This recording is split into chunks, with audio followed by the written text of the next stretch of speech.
Bonsoir à tous et bienvenue dans ce point de l'actualité. La Côte d'Ivoire prend des mesures face à la recrudescence des cas de Covid-19. Le Conseil national de sécurité s'est réuni aujourd'hui, présidé par le chef de l'État. Entre autres décisions, l'instauration de l'état d'urgence sur toute l'étendue du territoire du 21 janvier au 28 février 2021. Je vous propose de communiquer lu par Abou Sanogo.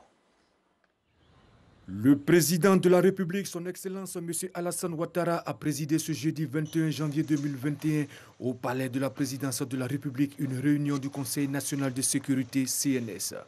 L'ordre du jour a porté sur le point suivant: la situation sécuritaire générale, le point de l'attaque des casques bleus ivoiriens au Mali, l'évolution de la pandémie de coronavirus 2019 en Côte d'Ivoire.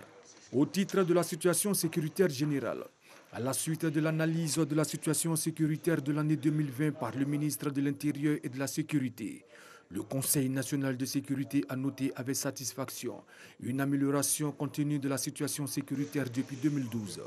Cette amélioration de l'environnement sécuritaire résulte des importants moyens engagés par le gouvernement, conformément à la loi de programmation militaire 2016-2020 et à la loi de programmation des forces de sécurité intérieure 2016-2020 au profit des armées, de la gendarmerie et de la police nationale, qui sont plus professionnels et mieux équipés.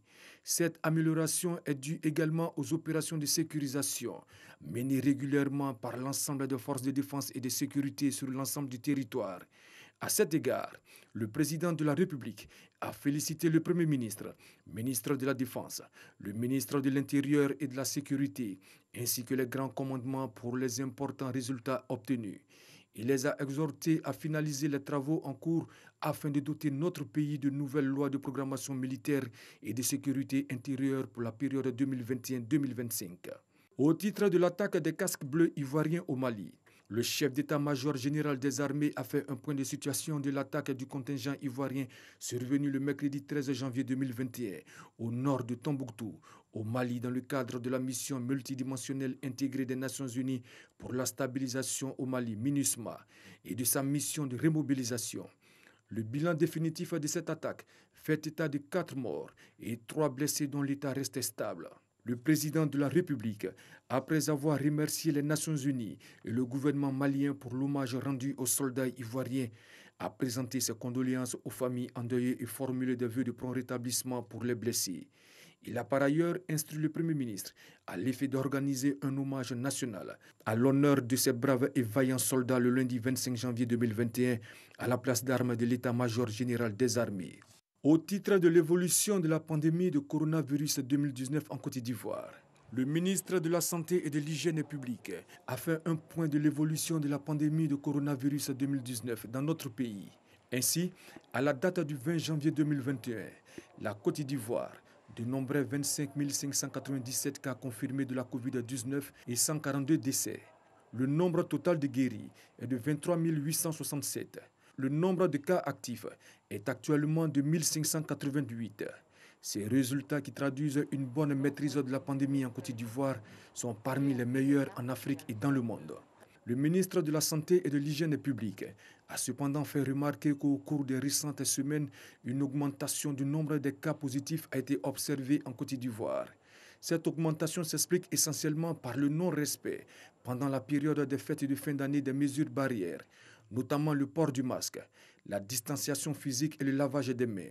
Afin de maîtriser et juguler cette augmentation, sur proposition du comité de veille de la Covid-19, le Conseil national de sécurité, après analyse, a décidé des mesures suivantes. L'intensification du contrôle de l'obligation du port du masque, notamment dans les transports en commun, les services publics et privés et tous les espaces publics. La stricte application des mesures de répression en cas de non-respect des gestes barrières. La révision du délai de validité du test Covid-19 pour l'entrée et la sortie en Côte d'Ivoire qui passe de 7 jours à 5 jours. L'instauration de l'état d'urgence sanitaire sur toute l'étendue du territoire du jeudi 21 janvier au dimanche 28 février 2021. Par ailleurs, le président de la République a donné des instructions afin que le processus d'acquisition des vaccins anti-Covid-19 soit accéléré. Le président de la République a félicité tous les acteurs impliqués dans la lutte contre la pandémie et a exhorté les populations vivantes en Côte d'Ivoire à plus de responsabilité, de discipline et de civisme quant au respect des mesures barrières. Fait à Abidjan le jeudi 21 janvier 2021.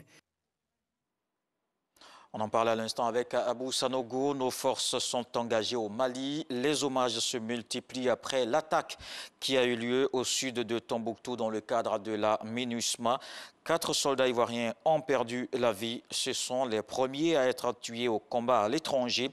Le chef d'état-major général des armées a rencontré les parents de ces braves soldats pour leur témoigner le réconfort de toute la nation.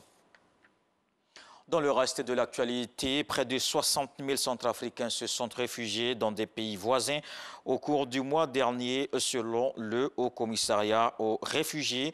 La plupart ont fui en RDC, les autres sont repartis entre le Cameroun, le Tchad et même le Congo-Brazzaville. Beaucoup fuient les combats qui opposent la rébellion lancée à la veille du scrutin aux forces centrafricaines et ses alliés. Certains témoignent aussi d'exactions infligées par la coalition de groupes armés en lutte contre le pouvoir de Bangui. Je vous donne rendez-vous à 20 h pour la grande édition, mais tout de suite à suivre les infos régionales.